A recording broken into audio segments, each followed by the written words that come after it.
Selamat pagi teman-teman sekalian. Ya, di kesempatan kali ini kita akan coba diskusikan bagaimana dukungan gizi pada saat seseorang itu hamil dan menyusui. Kemudian dari dukungan gizi apa interaksi obat dan makanan yang terjadi pada orang-orang yang hamil dan menyusui. Slide-nya nggak begitu banyak, tetapi saya harap teman-teman bisa fokus. Kalau tidak salah juga ada penugasan terkait dengan hal ini kan terkait dengan gizi pada ibu hamil, bagaimana interaksi obat dan makanannya. Ya, saya mau cerita dulu teman-teman sekalian. Di sini disampaikan terkait dengan beberapa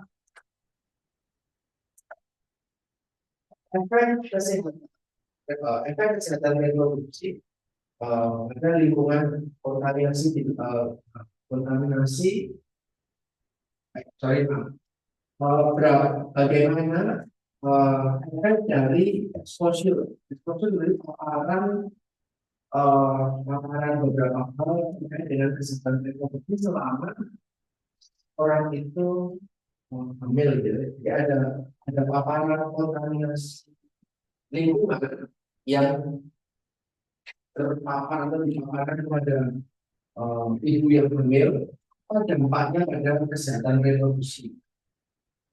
Kalau lihat iklan di pernikahan Wijaya, paling gede sekali, tempelnya paparan Dexter.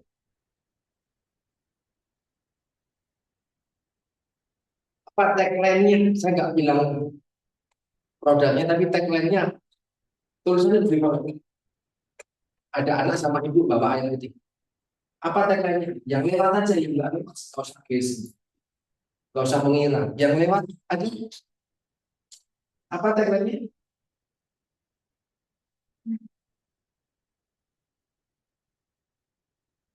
Ada bicara tentang apa? Nggak pernah lihat bicaranya.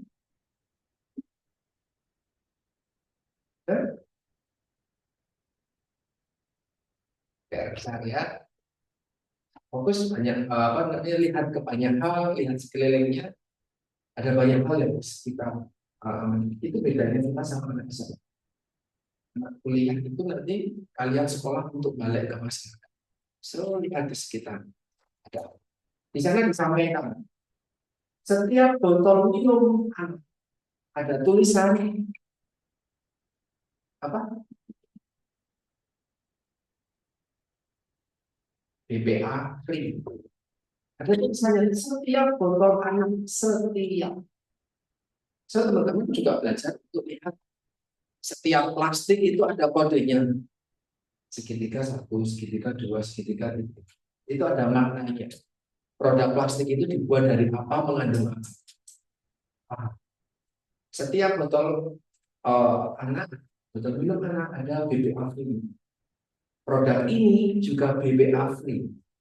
Jadi produk ini apa berarti premisnya? Setiap botol anak BPA free. Botol kemasan ini tanpa BPA. Minuman ini itu cara berpikirnya. A sama dengan B, B sama dengan C, maka A sama dengan C. Itu belajar untuk berpikir bisa simple banget. BPA itu BPA ini bisphenol ya. Jadi di sini disampaikan bisphenol A.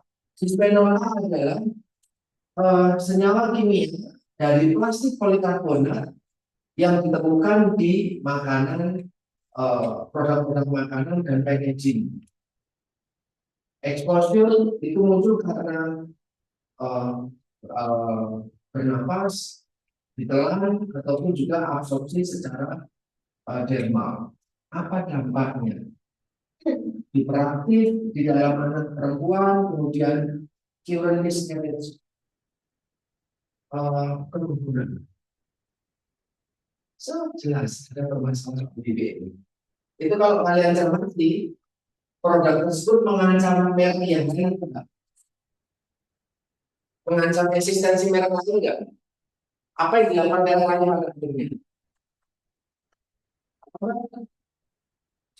Di produk juga sebut tahu gitu. Lihat nggak? Jangan cuma diam aja. Tapi tahu nggak kalau ada farmasi mereka saling bersaing? Kalau nggak minum kan? Tahu kalau ada produk yang saya bawa itu tapi edisi yang 12 liter, tahu tahu kenapa produk itu muncul?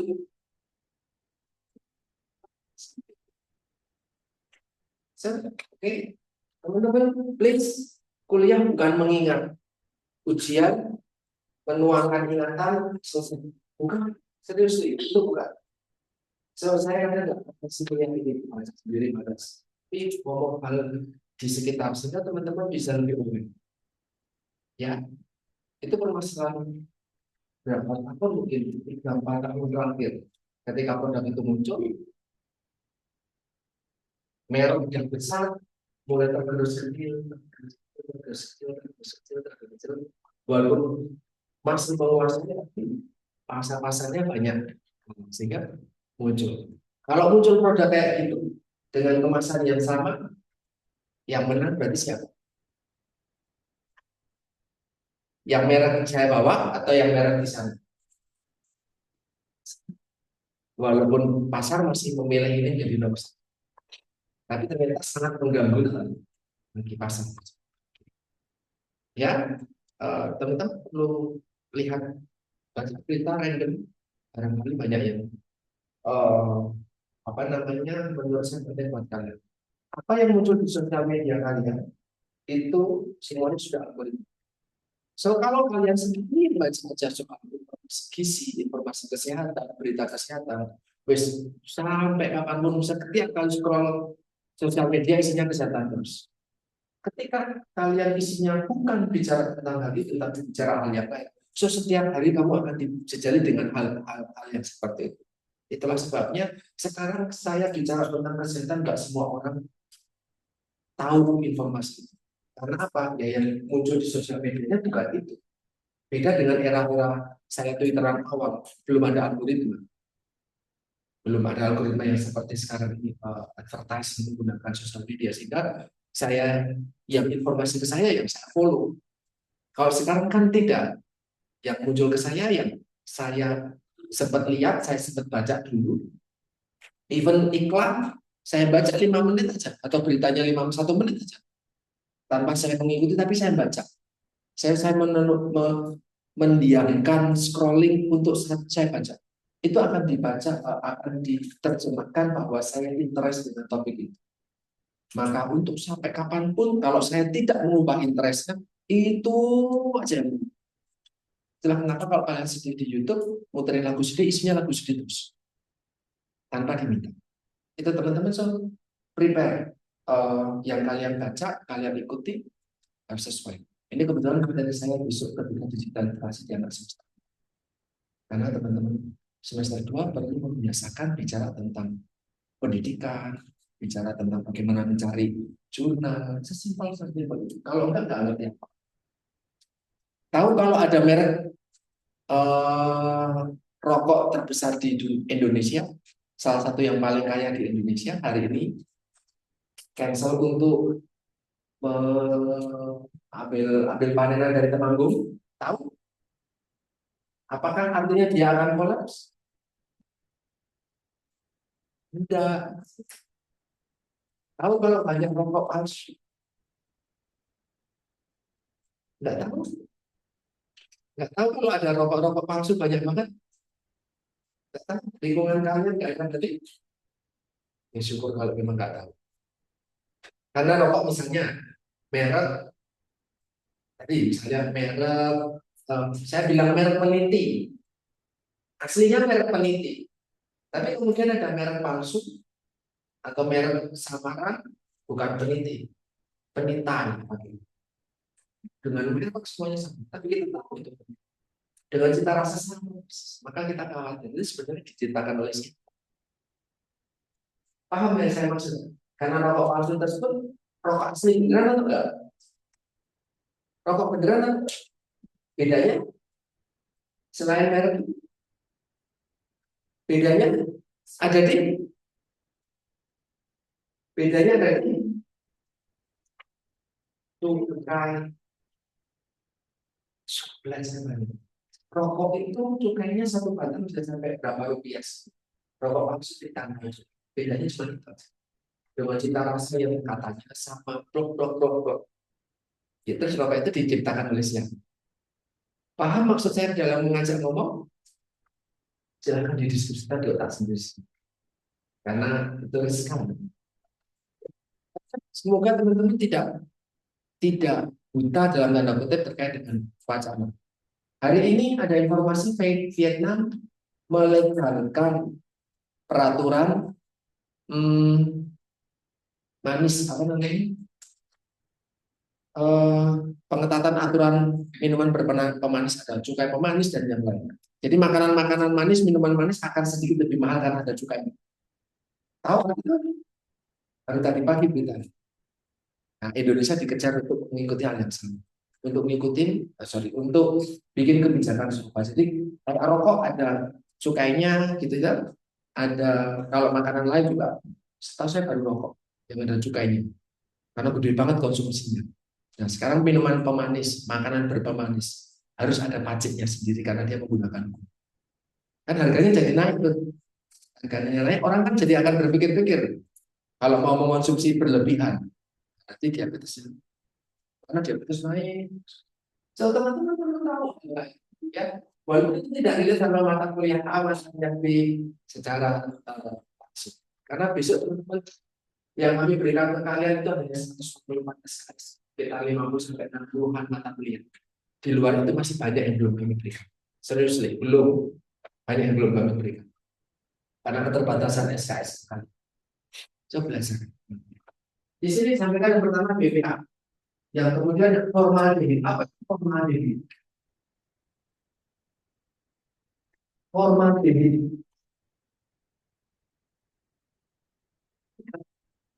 dengan kata apa?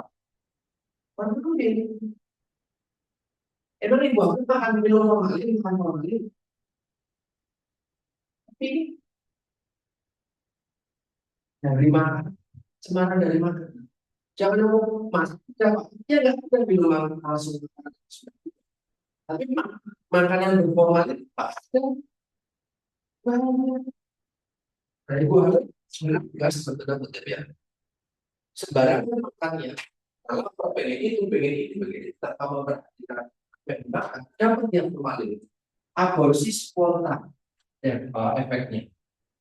Low birth weight, low birth weight itu BBM. Berapa batasnya? Saya harus ulang terus sampai kalian bosan. Berapa batasnya BBM? 2.500. Bukan diingat kita, ingatan kita. Cuma tidak ada itu lupa serius. Walaupun ini bukan mata kuliah ini ya, tapi nulis LBW itu 2.500. Masih banyak LBW di Indonesia? Banyak banget masih. Masih banyak banget.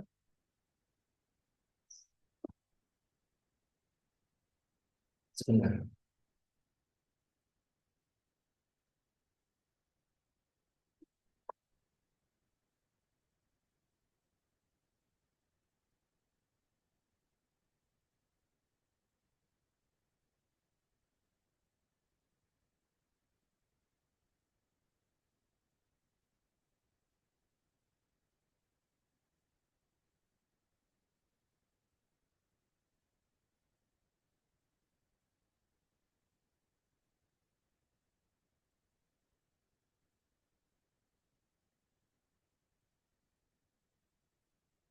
Ya, berikutnya ada apa nih?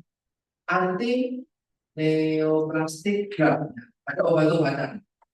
Ada obat-obatan tergolong dalam obat-obatan untuk menjalani kemoterapi.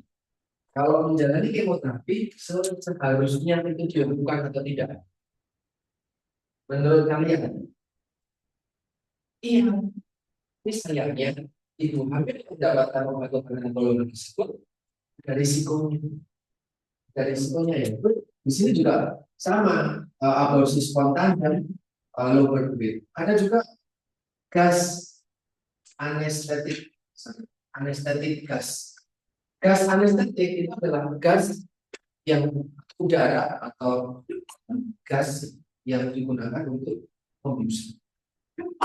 Ternyata itu juga memberikan ada pasien-pasien yang ternyata sedang hamil, ya. Di sisi lain, gas-gas tersebut juga digunakan misalnya untuk di sini disampaikan untuk kesehatan, ya, fasilitas kesehatan. Ini terpaparnya kapan?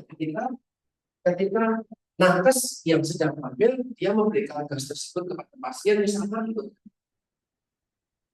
proses pembiusan itu secara tidak sengaja itu ternyata membuat ada apa juga sama yang di sini ada anomali atau kelainan kongenital itu artinya syaraf ataupun pertumbuhan organ-organ vital di dalam janin itu tidak baik. Nah, kelainan-kelainan sifatnya kelainan bawaan. Tapi karena kemudian juga ada di sini ethylene oxide. Ethylene oxide ini digunakan juga untuk medical item, instrumen untuk pembedahan. Artinya memang tenaga kesehatan yang ambil sangat riskan, ya, karena paparannya banyak di rumah sakit. Bukan hanya bakteri, virus dan yang lain, juga instrumen-instrumen kesehatan ternyata berguna dengan paparan tersebut. Oke, ini saya sedang tidak, kalau di dalam konteks ini adalah kaitannya dia sama lingkungan, lingkungan yang memberikan beberapa hal yang lain, seperti paparan rokok, paparan asap kendaraan dan yang lain itu termasuk yang memberikan dampak pada kehamilan. Terus kemudian di sini teman-teman sekalian, kalau ini adalah bagaimana gizi itu penting. Bagaimana gizi itu penting untuk masa perikonseptual. Peri itu artinya sepanjang. Konseptual itu artinya konsepsi kehamilan. Diawali dengan prakonsepsi atau awal konsepsi, ya, ketika ovum sama sperma ketemu hari pertama itu sampai nanti dia dilahirkan. Itu perikonsepsi, jadi panjang. Nah, selama masa-masa itu kita kenal mungkin masa kehamilan selama 9 bulanan. Ada beberapa zat gizi esensial. Apa arti esensial? Penting, tapi ya, tapi kita nggak bisa produksi. So kita harus ada asupan dari luar, betul Mbak? Ya itu namanya esensial. Kalau penting tapi nggak esensial, ya karena kita bisa bikin. Apa yang kita bisa bikin, zat gizi yang bisa kita bikin apa? Apa? Vitamin D. Vitamin D kalau kita, kenapa kalau bisa bicara vitamin D bisa kita produksi, Pak? Kalau kena, kalau nggak kena. Menurut kalian orang Indonesia status vitamin D-nya sufisien atau insufisien? Cukup atau tidak? Orang Indonesia, mostly orang Indonesia loh, mendung sini panas gue. Menurut kalian, ternyata orang Indonesia itu tidak cukup. Kok bisa? Hah? Apa Mbak? Takut panas. Sehingga kamu pakai sunscreen UPF 50. Kamu pakai pakaian tebal, mau ke minimarket aja jaketan. Bukan takut dingin, bukan takut kena, bukan takut kena paparan matahari. Lukut semuanya. Yang paling mata dua, itu pas sama mata lagi. Terus lukut mobil kamu. Bukan untuk, saya nggak mau komentarin bicara agama ya, bukan. Karena ini anak kos yang sehari-hari tidak berpakaian seperti itu. Tapi ketika keluar ruangan, takut sama sinar matahari. Berbeda ketika malam.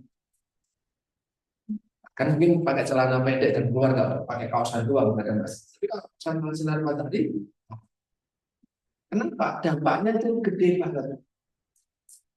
Vitamin D itu nanti kaitannya sama osteoporosis pada perempuan.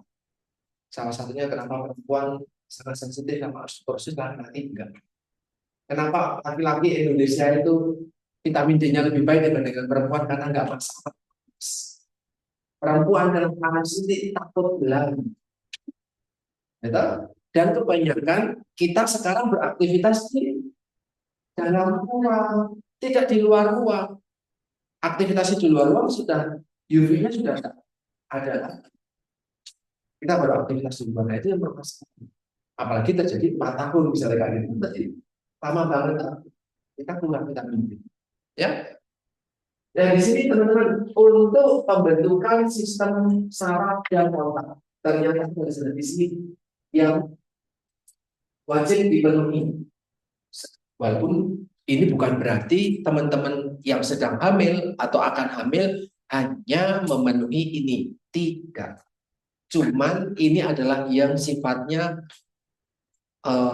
pemenuhan, misalnya ada iron, zinc, kemudian ada yodium, itu kaitannya sama pembentukan otak. So kalau tidak cukup kekurangan yodium, dampaknya otaknya tidak bertumbuh berkembang dengan baik. Ada metabolisme mikro. Dapat semester 3 kemarin berarti. Sudah sempat kunjungan ke sana? Ketemu sama yang segini? Kasihan ya. Nggak tahu, nggak lihat secara visual. Orang yang dari konsepsi sampai dia usia 8, mungkin sekarang 20 tahun. 20, kalian 20. Bisa masuk usia kalian. Segini nih. Gini bener-bener segini bukan lutut saya kok. Ya nggak penting lah. Segini dong. Kreativisme. Karena dia kekurangan yodium. Kenapa kekurangan yodium? Ya karena tinggal di daerah yang miskin yodium. Kan bisa beli Pak garam yodium. Nah, ibunya nggak beli kok. Ya. Saya pernah cerita sama ibu belum. Saya tidak semester lain berarti. Dia tinggal di wilayah pegunungan. Kita di Jawa Tengah, perbatasan Jawa Tengah Jogja itu isinya pegunungan semua. Ya tak? Yodium itu mineral. Dia datangnya dari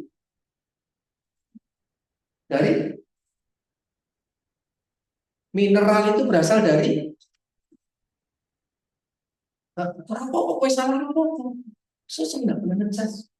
Belum pernah saya sedikit pun ngecas kalau kamu tidak salah. Oh salah gue. Salah rokok. Yodium dan mineral lain datang dari air hujan. Bukan. Yodium datang dari yodium paling banyak ditemukan di laut. Berarti yodium datang dari laut. Yodium datang dari gunung berapi. Yodium datang dari gunung berapi itu. Udah. Tapi sayangnya karena hujan dan yang yodiumnya langsung ke tanam air terus ke sungai terus ke laut. Paling banyak garamnya kita tuh garam dari laut. Teman-teman main ke Eropa bukan dari laut garamnya, tapi dari sama apa namanya ada tambang sendiri di atas pegunungan kayak Himalayan Salt itu bukan dari laut, tapi podo mengandung elastik. Ya, nah sayangnya walaupun perbatasan Jogja dan Banten, fokus dulu saya mau cerita biar ini bukan dongeng, tapi nambah insight teman-teman. Walaupun itu dia tinggal di gunung, tetapi sayangnya yodiumnya dia ke sungai semuanya. Sehingga tanaman yang tumbuh di dalam wilayah yang miskin yodium, dia kekurangan yodium juga tanamannya. Hewan yang makan tanaman itu, juga akan mengurangi yodium juga. Manusia yang makan sayur itu, yang ditanam di situ, dan makan daging dari hewan yang tumbuh besar di wilayah yang miskin yodium, manusianya juga akan miskin yodium. Kecuali ada usaha untuk ambil yodium dari tempat lain. Yaitu caranya pakai pakai garam yodium kalau di Indonesia. Pakainya garam yodium. Paham? Nah, tapi sayangnya mereka aksesnya kurang, ekonominya kurang, keinginan untuk pakai garam yodium juga kurang karena mungkin rasanya berbeda atau nggak terbiasa, nggak matang karena garamnya sudah lembut. Ya, kalau garam tidak beriodium itu kan dia keras kayak batu, kristalnya keras gede. Jadi kalau mulut ya marah gitu, mulut kayak sama bawang sama bawang marah gitu. Tapi kalau sudah sembuh, kebanyakan dikasih kan, ya kan? Kalau yang garam serbuk itu kan bikin pangan itu sudah asin. Tapi kalau yang garam tanpa yodium itu kan dia betul serbuk gitu, marah gitu lebih. Nah, kebiasaan budaya seperti itu yang nggak bisa didapetin, sehingga mereka miskin yodium sejak dahulu kala, sejak Borobudur dibangun. Kalau teman-teman lihat, ada yang pernah ke Borobudur? Ada yang belum ke Borobudur? Jujur aja. Kamu aslinya mana Mbak Mel? Wah, kamu sebelum pulang ke Nusa Tenggara harus mampir ke Borobudur biar lihat ada bangunan segede itu. Bukan cuma kalau apa cuma di gambar aja. Kamu rumahnya mantap. Wah, belum tahu apa lagi. Di sana nggak ada candi. Nah, Sumatera candi itu cuma di Jambi Palembang. Kalau saya nggak salah, Moratakus sama yang dari Batu Bata itu di Sriwijaya itu ada candi. Ada lagi yang belum ke Borobudur? Mbak Dian dari mana? Padang. Oh, kamu tuh Padang. Padang Pariang. Padang yang biasa aja. Sederhana. Oh, bukan. Padang sederhana. Oh, tetapi bukan. Aresiano ya, dekat. Padangnya Padang mana? Kota Padangnya. Ya, di sana juga nggak ada candi. Nggak ada. Nggak ada tuh. Nggak ada candi. Mampir ke Borobudur.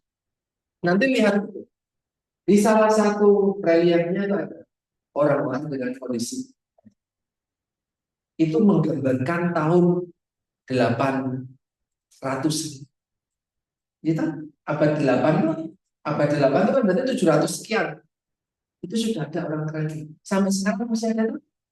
Artinya kan dari dulu memang endemik di situ. Kenapa endemik? Kalau kita bicara endemik, kita bukan bicara air, kita bicaranya lingkungan. Memang lingkungannya miskin ya, kamu mau ubah apa? Ngasih yodium Pak ke tanah, yodium kan dia larut air, yodiumnya sudah banyak dikasih merpati. Setiap kali meletus ada apa, semuanya larut kok, yodiumnya dikasih terus kok, tapi larut air permasalahan. Nah, semuanya larinya ke laut, so ke laut lah ya. Nah, kita orang teman-teman dari perbatasan situ mau ke laut, kita ya sudah beli aja. Tapi sayangnya ya, nah ini yodium. Terus kemudian ada eh, kolesterol PUFA. PUFA itu singkatannya dari PUFA. Pernah dengar PUFA? Satunya PUFA? Ya Allah. Ini di mata kalian PUFA. Ini loh, PUFA. Selain PUFA namanya ada lagi MUFA. Apa itu MUFA? MUFA bedanya M sama P itu apa? Mono. Mono itu artinya satu. Kalau P poli. UFA. UFA artinya Hah? Unsaturated. Unsaturated asam lemak tidak jenuh, yang satu tunggal, yang satu kan. Nah, ini yang asam lemak tidak jenuh ganda. Upah itu ternyata dibutuhkan seorang janin untuk dia bisa tumbuh otak dan sarafnya serta pelaksanaan fungsi pelaksanaan upah. Kalian mungkin dengarnya omega 3, omega 6, EPA, AA, DHA gitu kan kalau di cover apa susu kemasan tuh makanan semua itu bicara tentang kompetensi kita. Seriously, itu gizi semua itu. Tapi ternyata yang saya yang mendalami itu kalau saya lihat di konten sosial media justru bukan kita, tapi justru orang Tenpang. Teman-teman Tenpang itu mereka sangat antusias sama hal itu. Itu padahal melarang kita kalau kita mau belajar banyak ya. Nah, mana-mana kalau beli baca labelnya dulu, baca labelnya. Bisa jadi akan kalau dia sampaikan beli kalau bisa. Inflamasi sistem imun, kemudian stres oksidatif, intensitas stres oksidatif, vitamin B, vitamin E, asam folat, sama embryogenesis, pembentukan embrio itu membutuhkan. So ketika makanannya itu toh tidak mengandung ini dengan cukup, maka anak tersebut tidak tumbuh dengan ideal, tidak tumbuh dengan sempurna. Gitu ya. Saya kemarin baru menjelaskan soal hipotesis Barker itu di insulin bukan di kalian ya. Pernah dengar soal diabetes tipe 5? Ini lagi gaung sejak April sampai Juni ini masih ada yang ngomong soal diabetes tipe 5. Nah, itu ada kaitannya sama hipotesis Barker. Hipotesis Barker ada kaitannya sama ini. Ketika paparan paparan selama kehamilan, baik itu paparan kontaminan ataupun paparan zat gizi, cukup atau tidak cukup, itu dampaknya sampai masa depan. Makanya kalau bicara tentang diabetes tipe 5, mereka disebabkan karena diabetes tipe 5 disebabkan karena eh, diabetes tipe 5 disebabkan karena eh, apa Mbak? Eh, salah, nggak boleh ngarang. Kalau nggak tahu nggak apa-apa. Kalau nggak tahu berarti itu tidak muncul di timeline kalian. Atau kalau muncul kalian scroll aja. Ini lagi dalam 2 bulan ini yang ngomongin diabetes tipe 5 banyak banget. Status nanti aku besok Agustus bawain topik ini untuk webinar internasional. Apa? Diabetes tipe 5 penyebabnya karena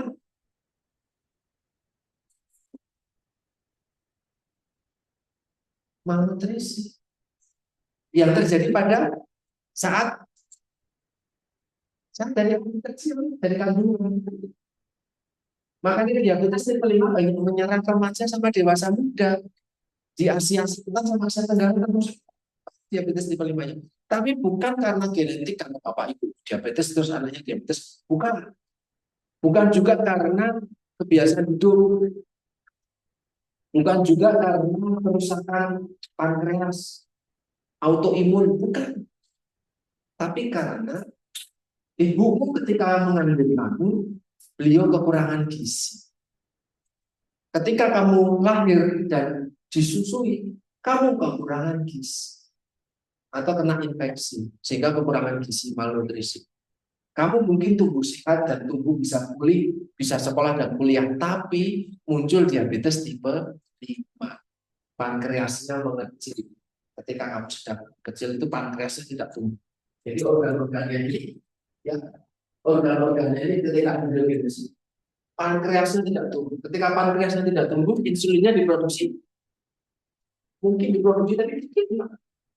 Itu munculnya dalam dapatnya di ketika dewasa. Ya, jadi bukan karena perilaku hidup banyak makan gula dan lain-lain, bukan. Itu ternyata karena malnutrisi. Ya, jadi itu satu slide 40 menit.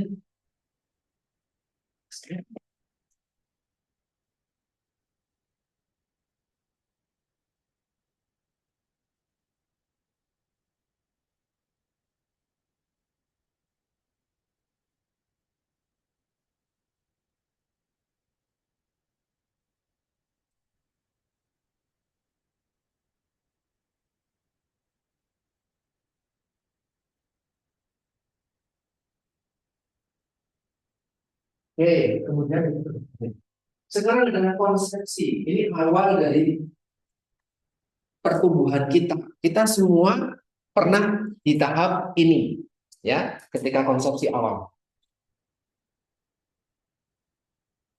Di sini disampaikan faktor risiko potensial untuk perkembangan per, ya, untuk defect defect itu apa? Defect itu gagal, nggak berhasil, nggak tumbuh sempurna. Ya, jadi ketika berdefect muncul berdefect itu ternyata ada beberapa faktor risiko. Artinya bukan kehamilan dan proses bersalin yang baik karena tidak sempurna. Kok bisa tersebut lahir dalam kondisi tidak sempurna dalam tanda kutip? Ternyata banyak faktor risiko. Yang pertama, berhubungan sama teknologi yang digunakan untuk mendukung reproduksi.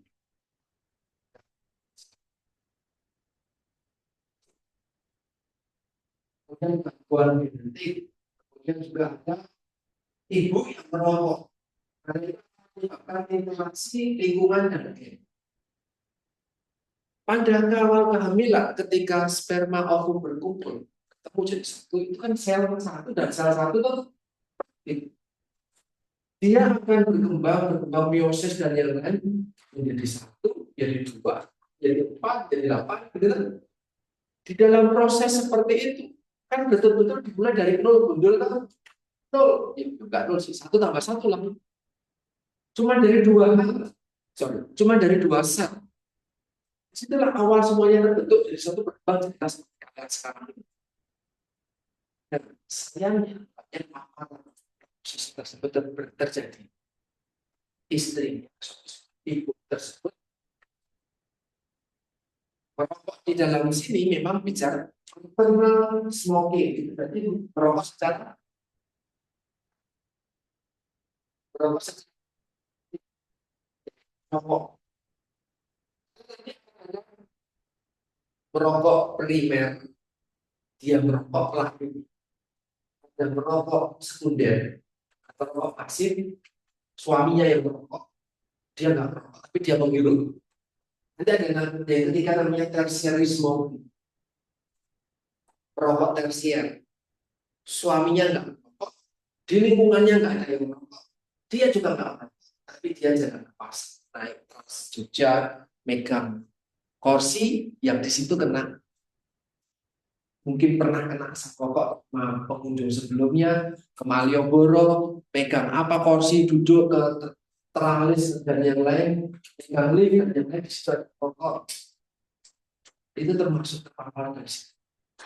Padahal nggak ada yang rokok di sekitarnya, tetapi apa namanya kontaminannya tertinggal dan itu terhirup atau masuk, paham ya? Itu tertiary smoker. Nah di sini adalah maternal smoking-nya dia yang merokok. Ada perempuan yang merokok hamil, ibu hamil ada yang merokok. Ya, kalau kalian baca di list, ada perempuan walaupun prevalensi banyak laki-laki, lebih banyak banyak atau tidak ibu yang merokok aktif, merokok pasif, merokok pasif, malah banyak lagi tinggal sama mertua, mertuanya masih merokok, tinggal sama suami-suaminya masih merokok. Dan saya ngomong, nek belum ada yang nikah. Jangan jangan begitu.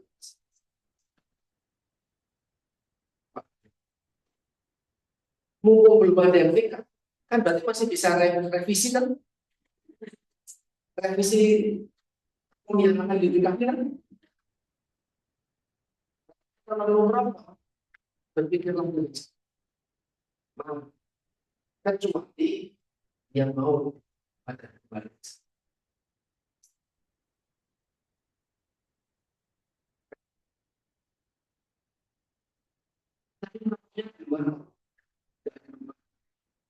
konsentrasi dari semua. Yang melakukan di mana tapi kan di bajunya ada istrinya yang mencipta KPK. Dan itu nggak kelihatan juga, nggak kayak roda hitam-hitam itu. Dia kalau itu micro particle. Itu sebabnya ibu hamil dan anak balita bisa tidak terpapar. Bukan ibu hamil, ibunya bukan. Karena di dalam tubuh seorang ibu yang sedang hamil, tadi adalah sel sama sel sedang dibentuk nih. Kalau sudah jadi mah nggak punya terpapar. Lalu dibentuk kan dalam proses pembentukan ada partikel itu gabung. Itu yang membuat birth defect. Saya lagi di tempat saya tinggal, saya lagi bermasalah, lagi mau mengangkat masalah masuk.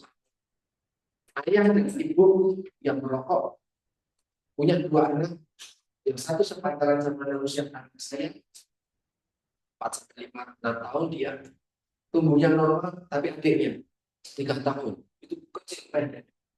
Saya langsung mau berarti tapi ya.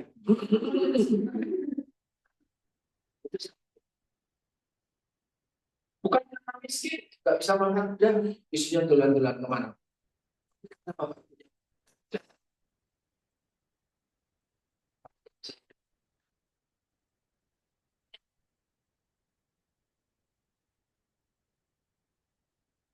Kelihatan banget kalau itu masih bisa diperbaiki. Dia usianya berapa ya? Mungkin 2-3 tahun mungkin. Saya cuma isi, tapi tidak mendekati atasnya. Masih pas tengah, tidak mendekati, mungkin 2-3. Masih bisa diperbaiki itu kembangnya, masih bisa diperbaiki. Ini belum baru ya. Ada opsi sama strategi. Masih bisa diperbaiki. Bisa tapi nggak optimal. Masih bisa mengejar. Masih bisa mengejar. Mengejar itu artinya mengejar ketertinggalannya masih bisa. Masih bisa mengejar balita-balita yang stunting di usia 2-3.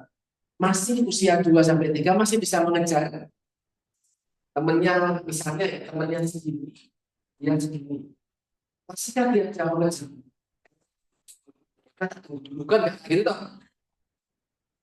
Yang tertentu masih kan dia akan bisa mengejar sampai di suatu titik dia bisa sama. Kita nggak ngomongin temannya yang melambat. Enggak. Jadi itu jawabannya adalah bisa.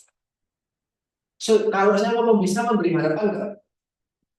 Tapi syarat ketentuan berlaku. Ada syaratnya.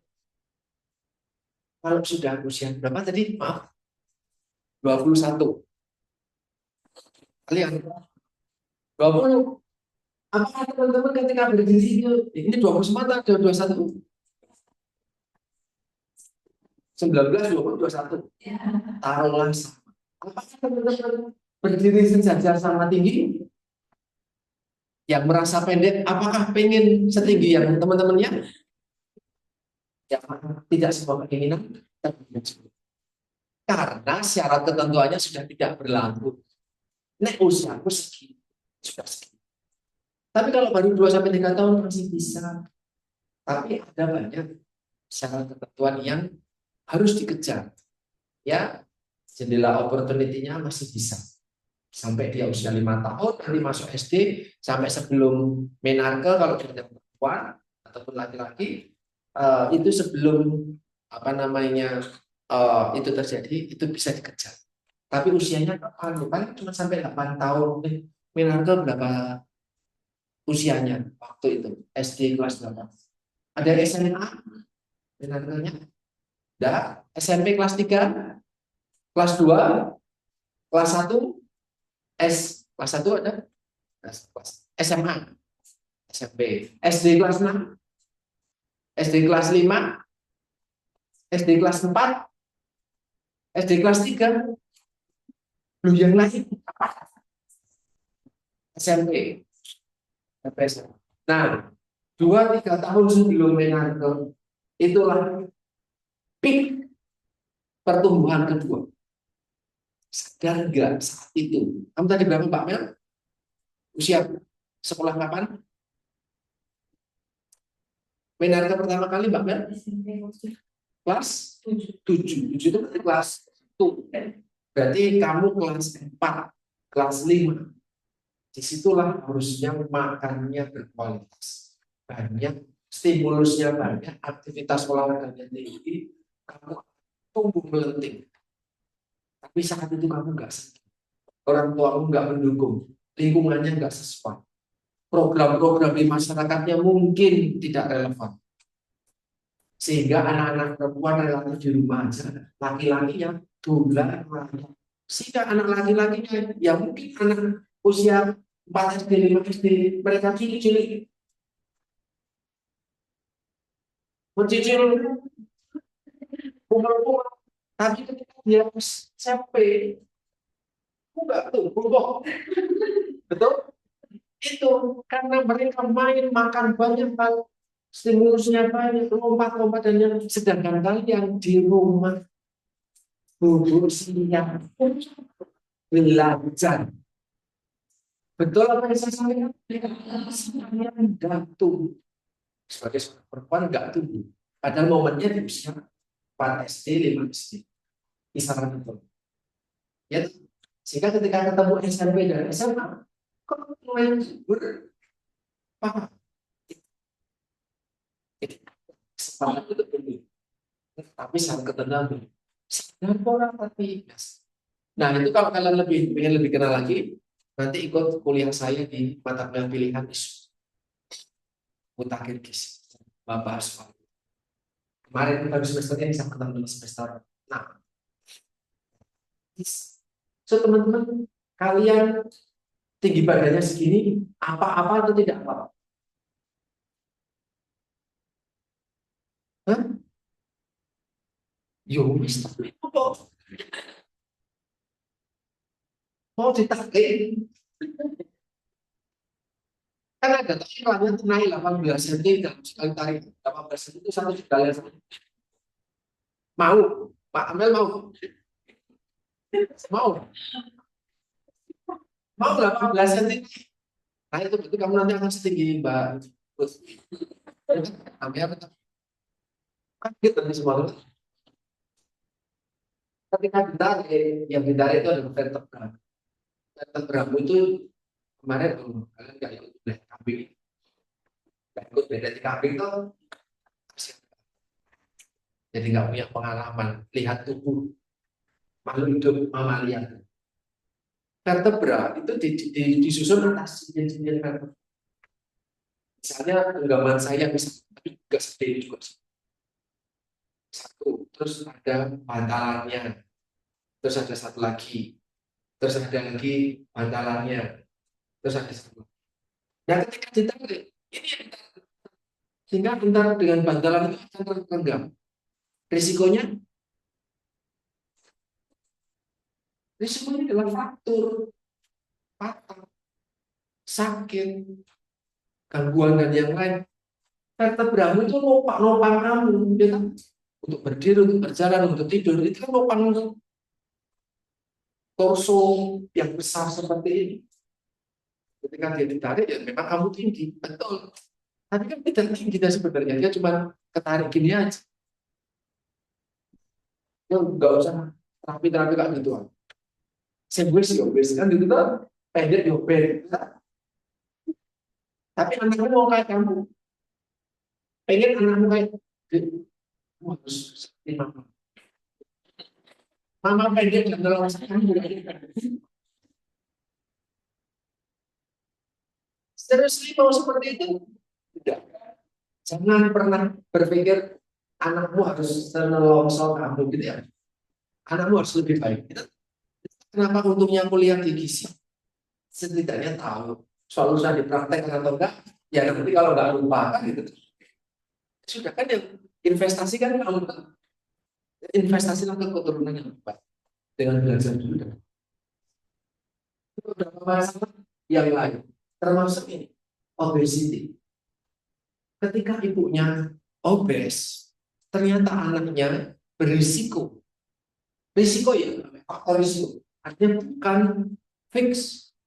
Kalau sudah obes nggak boleh hamil, ya boleh, boleh aja hamil, tapi punya risiko. Gitu ya. Kemudian juga older mother,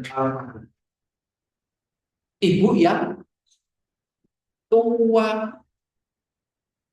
Jadi nggak tua nggak boleh nikah pak, ya boleh. Kalau punya anaknya boleh, tapi semakin tua seorang perempuan ada risiko besar di situ ketika dia. So kalian bisa prepare, mumpung masih usia 20-an, cari pasangan yang baik, menikah dengan dia, dan nggak usah didelay deh. Kayak nunggu sempurna oleh kan gitu toh. Wong kamu juga nggak sempurna kan gitu. Ya. Ini pilih yang baik, setidaknya kriterianya. Kalau yang lain mapan, kaya, gitu. Mungkin sekarang agak direvisi, sebelum itu ada kriteria tertentu. Silakan tentukan sendiri. Nah, pasanganmu sekarang kaya belum? Silahkan revisi. Skripsi ada boleh revisi, bahkan ada judul kok. Apalagi Pak? Terserah kalian ya. Gitu ya. Pak kalau belum punya gimana Pak? Ya sudah, silakan pantaskan diri. Ya, bukan dapatnya. Lo kalau merasa baik dan pantas kan akan dipilih sama orang yang sama baik dan pantas. Ya. Maaf saya menyindir banyak tentang privasi kalian, tetapi saya jujur pengen punya teman-teman mahasiswa yang keturunannya baik-baik. Terus kemudian tumbuh dengan baik.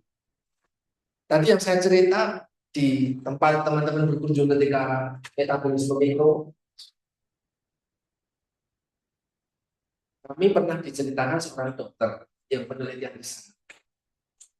Ada pasien yang kreatinisme juga, perempuan di usia yang cukup untuk menikah, kemudian berpasangan dengan laki-laki yang secara postur juga mengalami gangguan kreatinisme.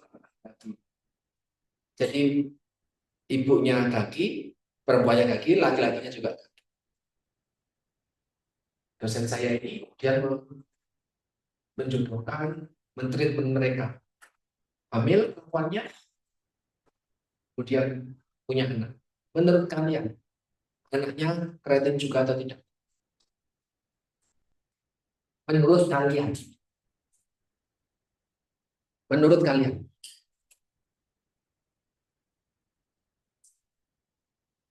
Hmm? Anaknya mengalami kreatinisme enggak? Lahir dari bapak dan ibu yang kreatinisme karena kaki? Enggak selalu. Nah kan anaknya satu enggak selalu. Enggak selalu itu ada probability.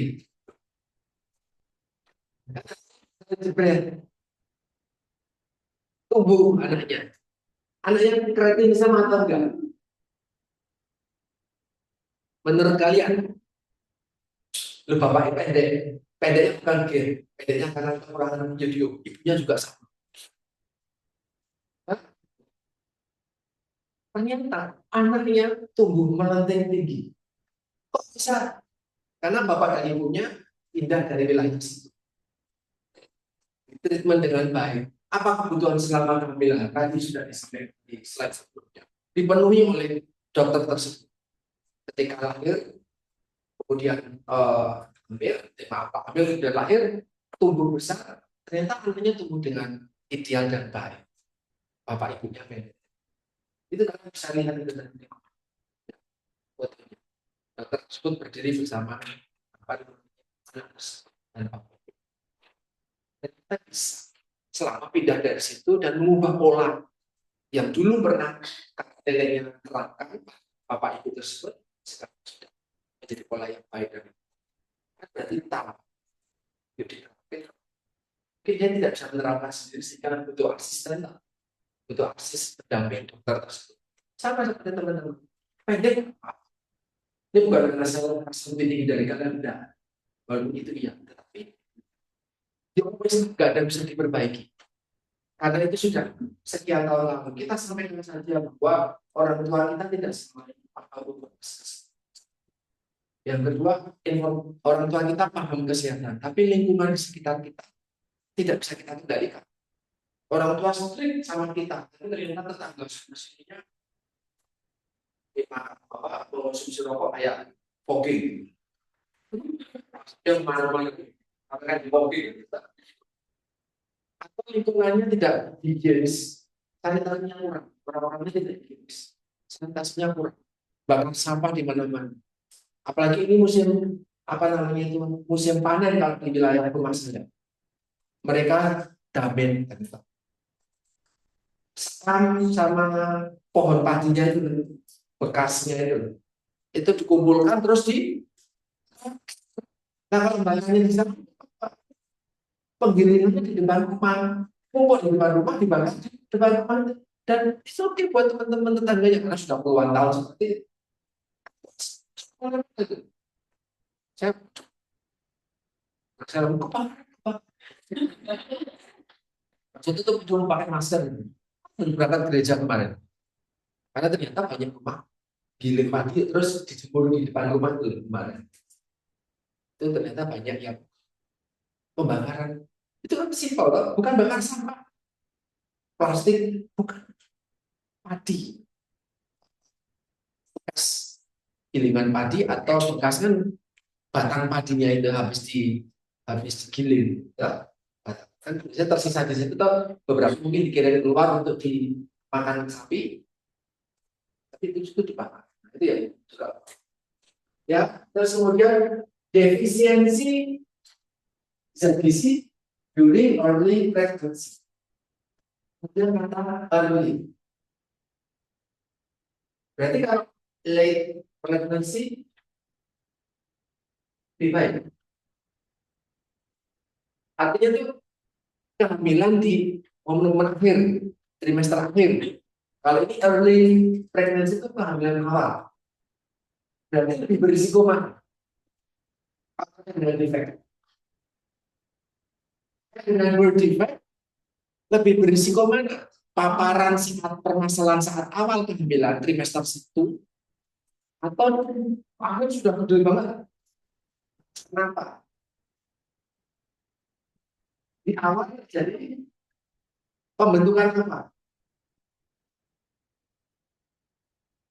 apa di awal trimester pertama itu pembentukan apa struktur utama tubuhnya baik itu jantung otak itu trimester awal so ketika gangguan yang ada itu sifatnya irreversible bisa rusak-rusak ibarat kata bikin pas teman-teman yang ke kasom itu bikin pas ketika di awal plek langsung ada batu nyampe maka tidak sempurna hasil akhirnya berbeda dengan kalau ada permasalahan ibu hamil di akhir-akhir kehamilan ketika di akhir-akhir kehamilan risikonya tidak sebesar ketika kita itu juga saya ceritakan di isu ya di dunia ini ada dua kasus besar yang pertama kasus pada kehamilan awal dan kehamilan akhir saya tidak hanya spoiler aja ya kalau mau ikut ambil tersebut semester saya nggak tahu baru ada di mana isu jadi ternyata orang yang ambil bermasalah kesehatan di awal kehamilan itu justru dampaknya luar biasa ada apalagi ketika trimester pertama ibu hamil sudah tahu kalau dia hamil atau belum kebanyakan jadi masih sembarangan saya belum tahu masih oke-oke aja tapi ternyata di situ dia sudah belum sedang kalau sudah gede sudah tahu kalau dia hamil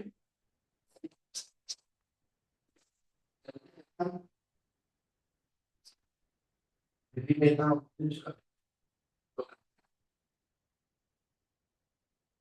ini herbal herbal di sini Kalau teman-teman baca kotak tersebut, box tersebut, ibu hamil itu banyak mengkonsumsi jamu-jamuan, penambah nafsu makan lah, anti mual lah. Apalagi kalau ini tulisan luar nih, dari Amerika Inggris. Kalau di Indonesia banyak yang mengkonsumsi itu kan jamu untuk ibu hamil. Dulu kalau saya kecil, aneka macam jamu itu si ibu hamil atau ibu hamil menyusui, oh biar asinya banyak, oh biar cepat hamil, oh biar kehamilannya lancar, biar bayinya bersih bayinya, karena biar bayinya nggak boleh-boleh banyak. Jamu-jamu itu sendiri.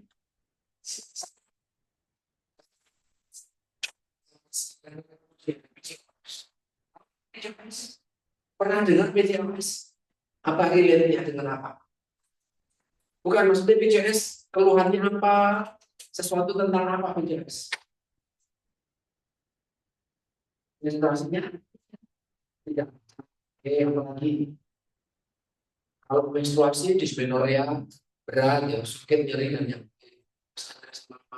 Yusuf cukup tahu. Jadi nanti pas kamu bisa treatment ketika dismenorrea tidak bisa dibayar.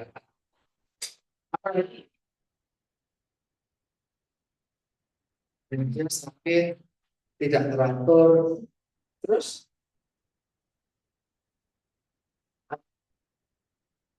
butuh nonton. Oke, apalagi PCOS kaitannya. Seseorang perempuan yang mengalami PCOS, dia punya risiko untuk sulit hamil. Banyak pasangan-pasangan yang sudah menikah lama, kok nggak hamil? Ternyata nggak memiliki PCOS, polycystic ovary, dan itu menyerang pada perempuan yang mostly yang ya pasti saya juga. PCOS menyerang pada perempuan yang jadi tidak tentang kalian dong. Nikah atau belum nikah enggak? Bukan. PCOS menyerang perempuan yang status gizinya gemuk. PCOS itu paling banyak yang gemuk karena di situ ada terjadi apa namanya lemaknya banyak. Lemaknya itu mengganggu betul itu dalam hormonal. Ya. Terus kemudian orang-orang dengan PCOS dan obesity dia cenderung sakit diabetes di masa yang ada resistensi insulin. Nah, itu sekarang banyak orang yang meningkatkan headlines untuk PCOS karena semakin banyak perempuan-perempuan ternyata memiliki PCOS. Sudah menikah atau belum itu ternyata keluhannya sama tadi. Ketika menstruasi kok sakitnya minta ampun. Terus kemudian kok tidak begitu teratur ya. Keluhan-keluhan rambut rontok, sakit dan nyeri pada luar biasa besar.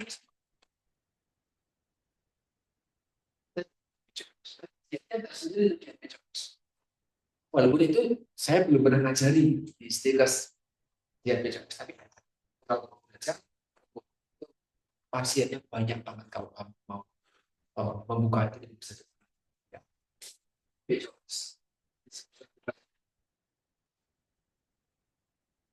Terus kemudian kalau tadi konsepsi, sekarang kita bicara ketika dia hamil.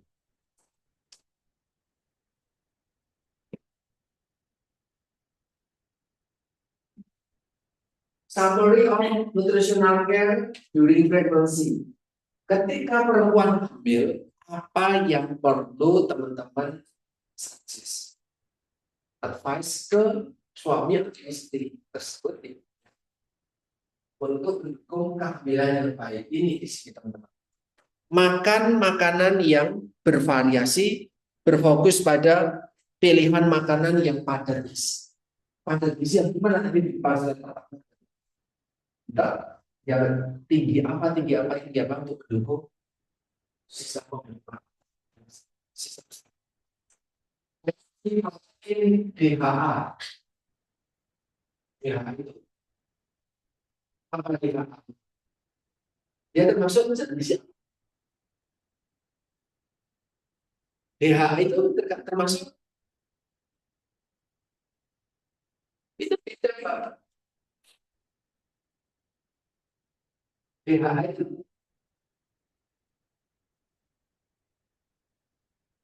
termasuk zat gizi apa? Pertanyaan saya. Protein,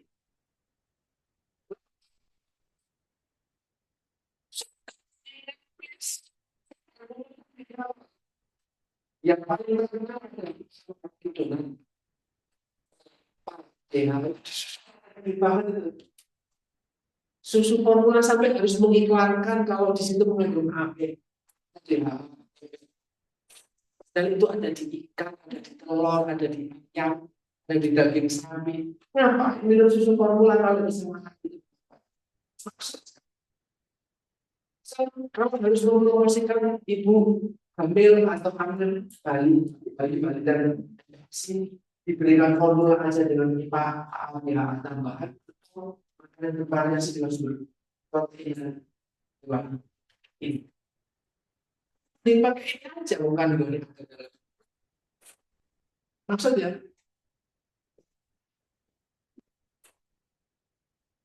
DHA dari ikan yang berlemak, ya, yang berlemak di laut,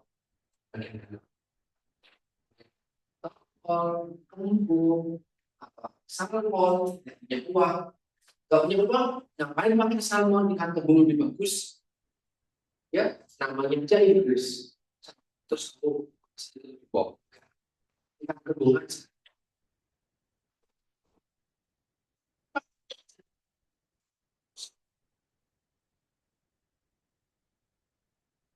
Dan natrium yang semakin kalau dihindari, kemudian juga ada toksin, dan zat gizi, zat anti gizi, non nutritive substances, zat anti gizi itu dihindari. Ketika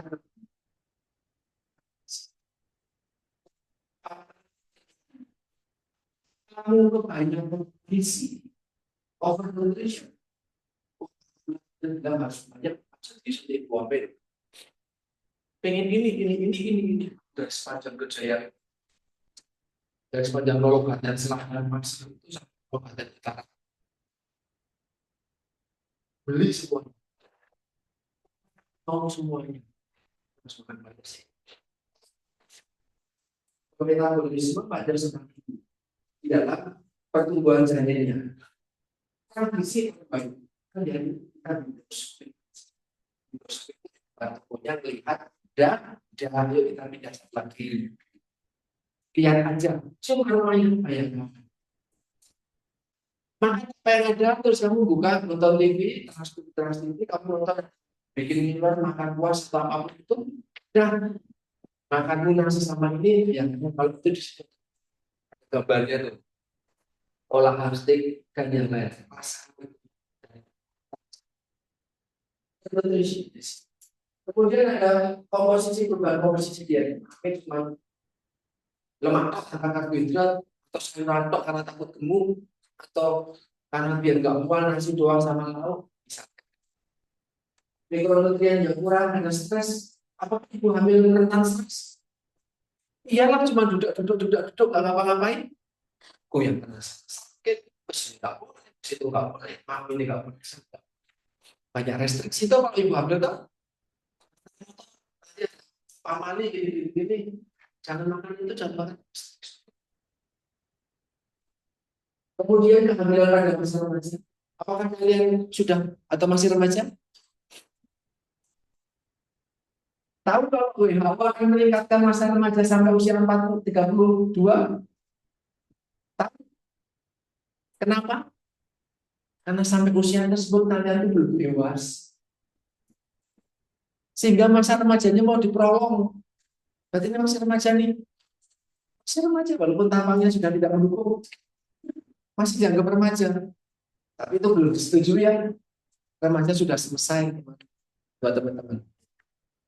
Soal berarti ketika saya menyampaikan kehamilan di masa remaja ada risikonya. Terus kalian mau membelokkan fakta omongan tersebut, berarti saya sudah bukan remaja. Begitu? Begitu Mbak Amel, begitu juga nggak apa-apa, kan itu apa? Ya. Ketika kalian menarke pertama kalinya, kalian sudah bisa hamil, tapi tubuh kalian sudah siap saat itu belum. Berarti sekarang sudah siap, Pak. Silahkan mau menginterpretasikan seperti ini. Siap itu bukan secara fisik aja, tapi juga ekonomi juga, tuh. Kamu mau cuma nikah 500.000, ya perempuan deh, yang laki-laki dengerin. Wahai perempuan, mau kamu dilamar hanya untuk menikah 500.000, ibu mudah ke sana, mudah sini, dalamnya loro misalkan itu, besok sore misalkan, nggak ada yang siap, ada tetap yang pengen apa yang sudah siap kamu menikahi mereka yang 500.000 nggak mau bersusah, kan kalau cowok biasanya kita susah-susah bareng ya, kita awalin itu kita senjatanya udah, kita mau bertanya ini dan susah, kita nanti maju bersama, nanti kita berjuang bersama.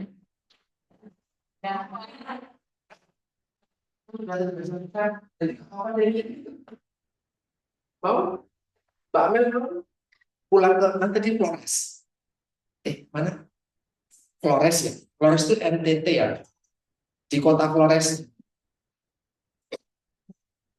Nah, kalau kamu saya tanya, saya nggak bicara yang lain, kalau kamu di Sika itu masih ke timur lagi berarti. Di sana mohon saya dikoreksi kalau saya salah. Kalau semakin tinggi pendidikan seorang perempuan, semakin mahal perempuan tersebut. Karena harganya nyekolah berapa, tinggalnya berapa, seperti itu tuh. Sehingga seorang laki-laki harus uang panai. Belis ya, panai itu Sulawesi ya kalau mas. Belis. Jadi jangan-jangan kakeknya, adiknya ikut berkontribusi. Untuk dulu kontrak di tempat saya tinggal bersama saya. Jadi berhak untuk mendapatkan sekian rupiah juga, betul. Jadi mahal, betul. Nanti kalau Pak Amel kuliah lagi, profesi, ambil S2, ambil S3, terpandang betul di sana. Kerbo satu, kalau perlu pakai kamu, ya nggak ada. Betul ya, mahal betul ya. Sehingga yang menembus, kalau kita disimpan uang sesaat, bisa minta satu pulau. Kalau pendidikannya sangat tinggi, Mbak Amel minta satu pulau. Candi 1.000 kurang. Kita bikinin candi bisa. Flores nggak ada candi setahu saya. Di Sika nggak ada candi, setahu saya nggak ada candi. Minta bikinin candi. Buatkan patung saya di candi itu. Ya. Kamu pernah Prambanan? Prambanan belum pernah. Ada yang pernah rumahnya Prambanan? Dekat Prambanan? Nggak ada. Seperti Prambanan. Itu dia. Ikut pulang. Kamu tuh pulang. Kamu nggak pulang Prambanan. Kalau pulang itu pulang ikuti. Biar tahu di situ ada yang namanya Candi Roro juga. Bukan Prambanannya loh. Ke utara loh. Candi Sewunya. Di situ nanti ada cerita Bandung epic, Bandung Bondowoso dan apa namanya perempuannya namanya siapa?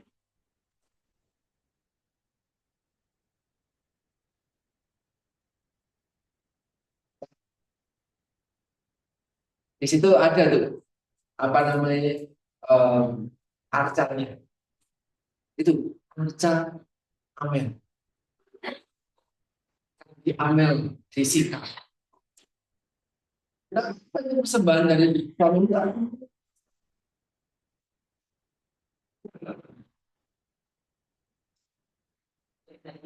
gitu ya. So, Mas Jose dan Mas Andrea prepare. Istrimu mungkin bukan mereka karena mereka banyak maunya. Tapi saya yakin perempuan di sana, di luar sana juga banyak maunya. minimal enggak. Kita aja dong. Minimal masuk inbox. Ya, undang inbox di depan.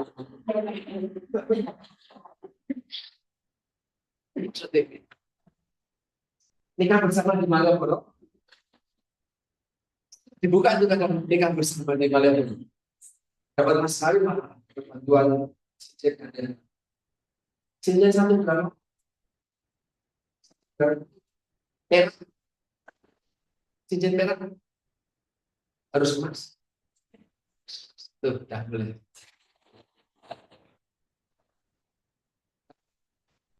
Jalur aneh.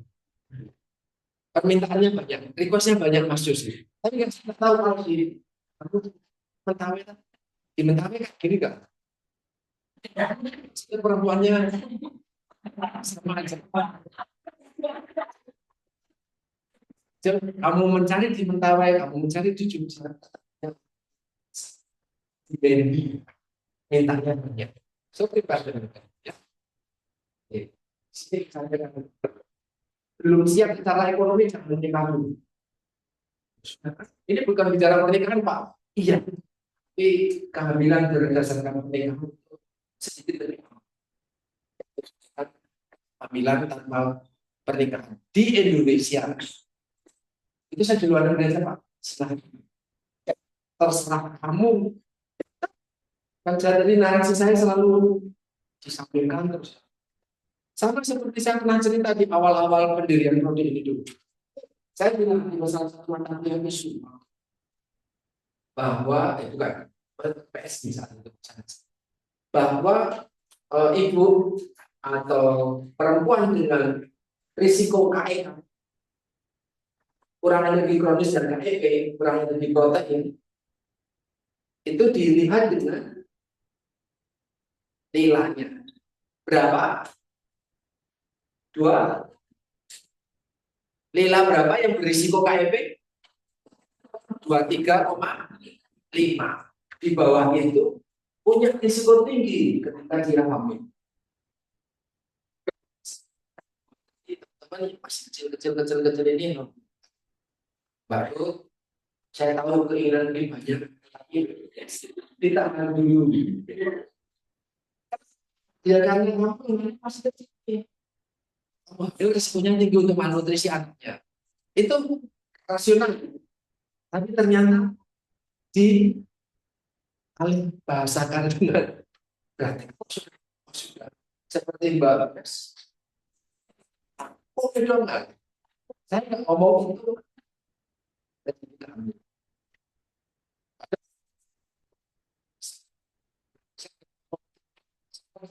disclaimer biarpun kamu di atas 23,5 usiamu sudah cukup matang namun demikian faktor lain belum sekolah yang masih bermasalah ya tempat tinggal belum baik tuntutan-tuntutan belum terpenuhi dia kamu pengen pokoknya kalau nikah buatin aku candi kita suaminya belum siap sudah terjadi itu ya sudah candi-candian aja miniatur jadi salaman di dekat salaman itu kan ada miniatur cuma semeter doang miniatur candidan itu bisa semua keinginannya nggak ada. Terus maternal medical kondisi, jadi kondisi medis ibu yang mengalami obes, diabetes, hipoksia itu kekurangan oksigen, sesak nafas dan kekurangan. Terus kemudian ada hipertensi dan preeklamsia. Preeklamsia juga ada kaitannya sama hipertensi. Ibu hamil yang mengalami hipertensi. Ini menyebabkan plasentanya tidak sempurna. Plasenta itu konektor antara ibu sama janin. Ibu materi saintifis ibu memberikan oksigen, yang nafas kan ibunya. Ibu memberikan zat gizi, glukosa khususnya kepada anak kita dan mineral, vitamin dan yang lain pada janin tersebut. Janin memberikannya ke ibu lewat plasenta. Ibu ngasih oksigen, ngasih zat gizi selama 9 bulanan dikandung, janin tersebut memberikan apa ke ibu? Kira-kira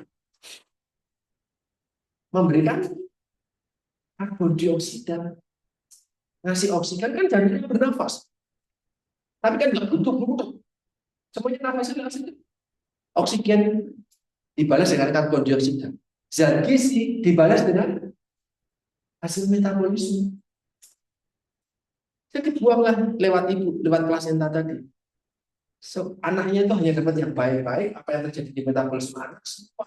Dalam tanda kutip, fesesnya, urinnya, nafasnya keluar, itu semuanya lewat plasenta. Ya, dan kalian sebagai calon ibu, so berikan dengan baik, biar kamu bisa memberikan yang terbaik pada anak. Semua jalurnya itu lewat plasenta. So, kalau jalurnya medianya bermasalah, kan berarti proses pertukaran tadi nggak sempurna. Atau ibunya bernafas sudah dalam buat kamu semua sudah makan banyak-banyak, ternyata struktur plasentanya, metabolisme di plasentanya, fungsi plasentanya tidak sempurna, apakah janin mendapatkan zat gizi ataupun oksigen dengan cukup? Tidak. Ketika tidak mendapatkan zat gizi ataupun oksigen dengan cukup, terjadi fetus yang terprogram, programmer fetus. Mata kuliah khususnya topiknya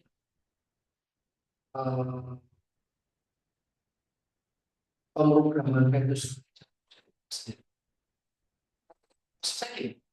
Kalau kita masih dalam proses membentuk, di situ kita kekurangan membentuknya identitas. Yang dibentuk pertama kali, yang diutamakan otak, wis jantung, wis yang penting bisa bernafas, yang penting jantungnya bergerak, yang penting yang utama.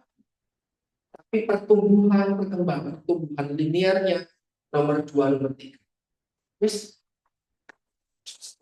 enggak vital dibandingkan otak, syaraf, jantung gitu loh. Jadi terprogram atau plasticity. Jadi fetusnya itu mengalami banyak permakmuran. Paham maksud saya? Tidak seideal yang seharusnya. Ini permasalahan di plasenta, di ibunya, di janinnya, dan di ibu. Jadi dari sudut pandang plasenta, dari sudut pandang fetus, dari sudut pandang ibu, dari sudut pandang program fetus yang terprogram. Maksudnya bukan terprogram baik, tapi terkompensasi. Kalau kalian sudah tanggal tua, masih punya uang, kamu akan tetap makan nggak? Ini tanggal berapa? 17. Ibumu baru ini tanggal 1. Bapak ibu. Kamu akan puasa tanggal 18 sampai tanggal 30. Kamu akan tetap makan toh? Tapi kalau adanya uangnya segitu, apa yang kamu lakukan? Ini. Makannya jadi nggak banyak. Kalau makannya nggak banyak, optimal nggak kamu dalam 1 bulan sisanya? Sama, maksud saya nggak gitu. Ketika ibunya bermasalah, ibu hamil bermasalah, asupan sedikit, intake-nya sedikit, uangnya kirimannya sedikit, uangnya banyak, tetapi yang bisa dimanfaatkan sedikit. Ternyata cepat hilang kalau berdarah. Macam-macam banyak zat gizi yang hilang. Diare itu banyak zat gizi hilang. Kalau kamu punya uang hilang. Misalnya gitu. So nggak sempurna proses. Masih bisa makan, masih janin masih bisa tumbuh, masih tapi tidak sama. Analoginya kayak gitu. Kamu punya kiriman, tapi dia masih akan dikirim lagi nanti di depan. Uangmu sudah hampir menipis. Kamu akan tetap makan, ya. Yang penting makan tuh. Sekarang yang penting makan tuh. Mungkin cuma nasi sama kecap atau kecap sama nasi. Yang penting makan. Tapi apakah sama kalau kamu makannya lebih lengkap seperti di awal bulan? Beda. Itulah sebabnya orang yang malnutrisi di bawah 23,5 boleh hamil. boleh hamil, bisa hamil, mereka bisa hamil.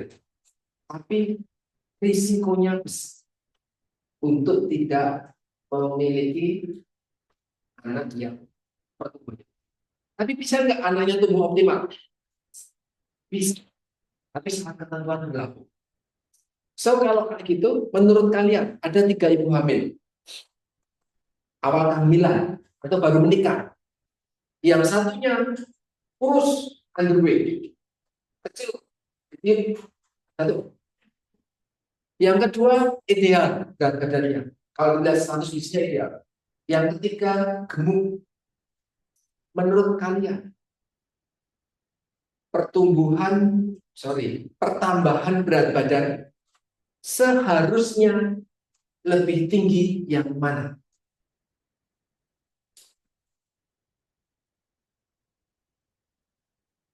Apakah sama dari 3 kelompok ini? Yang satu balitanya ibunya kurus, yang satu agak bergizi ideal, yang satu obes. Bisa hamil ketiga-tiganya? Bisa. Dalam periode yang sama mereka bertiga hamil. Di trimester ke-1, trimester kedua, trimester ketiga, berat badannya nambah enggak? Nambah. Apakah penambahan berat badannya adalah sama? Kalau begitu, mana yang baik? Mana yang perlu bertambah lebih banyak? Yang kurus. Orang ibu hamil yang kurus, dia bisa menambah hingga 18 kg. Ibu hamil yang gemuk, dia kan cuma 8 sampai 10 kg. Dan ini yang baik. Kalau ibu hamil yang kurus nambahnya cuma 8 kg, apakah baik? Tidak. Kalau ibu yang gemuk dia nambahnya 18 kg, apakah baik? Juga tidak. Paham sekarang? Jadi kalau ibu kurus boleh nggak apa-apa ibu hamil. Kita nggak bisa melarang, tahu itu tubuh dia nih. Tapi dia perlu tumbuh pertambahan berat badannya sebelum hamil sampai dia sudah di bulan 9 misalnya, dia harus tambahnya cukup besar. Paham? Karena ini kompensasi dengan program fetus. Jangan sampai fetusnya, janinnya itu terkompensasi. Tadi gitu, jangan sampai kalau kamu kurus tidak apa-apa, kamu kurus. Ini kamu harus makan banyak, lebih banyak, lebih biar anakmu bisa ditangkap. Karena di dalam peningkatan ini, let's say 18 kg, itu nanti ada ketuban. Ya, airnya untuk menjaga amnion, terus ada fetusnya juga, bayinya juga, janinnya juga, sama plasentanya. So kalau cuma 8 kilo, jangan-jangan cuma plasentanya dulu, sama amnionnya, bayinya kecil. Sebaliknya, bayinya mungkin nggak begitu, tapi plasentanya kecil, terus kemudian amnionnya sedikit, malah bermasalah. Tapi biasanya kalau bayinya kecil, nah ini kecil sedikit. So gimana?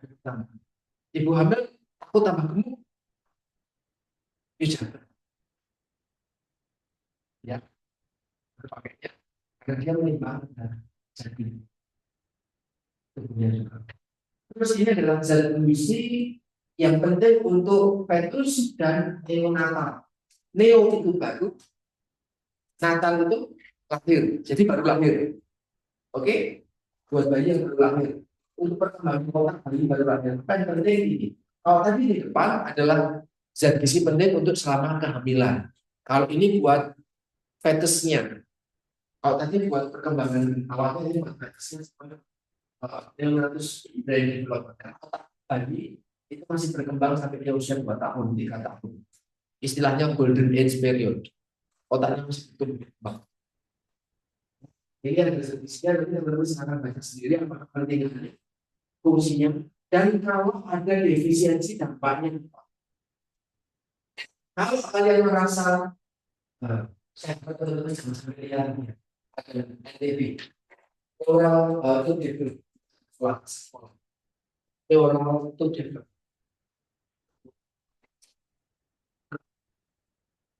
Untuk sempurna nanti ada spinal bifida, jadi apa namanya saraf tulang belakangnya sudah di luar, itu risikonya badannya meninggal atau tumbuh dengan kongenital. Kalian boleh googling nanti setelah kelas saya kalau mau lihat NTB seperti apa. Betapa pentingnya tidak berbanyak sayuran. Tapi ibu hamil jangan. Sudah ada di suplementasi tapi jangan mau makan suplementasinya secara rutin. Nanti dilihat kembali pas di bayi yang ini. Dan itu di Indonesia. Kemudian ada istilah juga, ini sekarang laktasi, memberikan ASI. Saya mau bertanya mungkin beberapa menit ya tambahan. Desi ada berapa perempuan? Berarti dari 2-3 perempuan di sini, apakah ada yang mau memberikan concern untuk saya siap untuk memberikan ASI besok untuk anaknya? Akan mendukung laktasi untuk anak? Ada yang memberikan ASI untuk anaknya?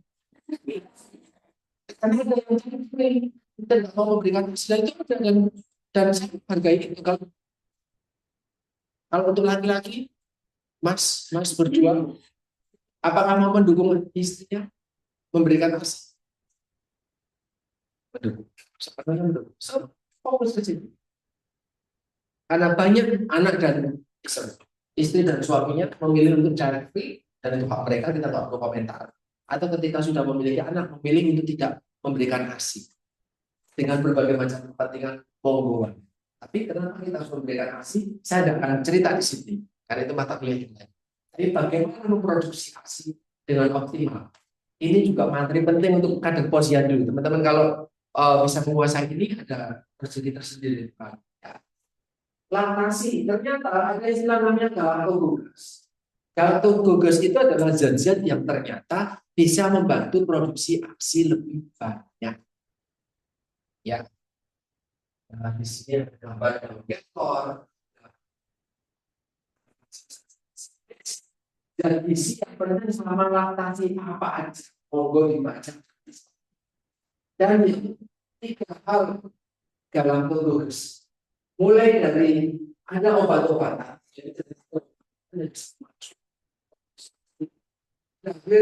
bisa memacu produksi ASI. Ada makanan minuman memproduksi ASI lebih banyak, biji-bijian, sayuran hijau, kurma, terus kemudian ada pepaya, bukan green pepaya, itu pepaya masih muda ya, pepaya. Terus kemudian ada daun-daunan, biji-bijian, almond, terus di sini ada herbal dan yang lain, moringa, koriander, ketumbar, dan itu ternyata bisa meningkatkan produksi ASI. Jadi selama ini ada yang disebut dengan ASI booster. Ya, ASI booster. Itu kan harus minum susu dia. Obat-obatan minum kapsul. Ini aja kalian bisa sampaikan kepada masyarakat. Itu namanya adalah maju produksi ASI. Kalau di kita terkenalnya yang memacu produksi ASI daun tuh. Padahal daun itu juga bisa moringa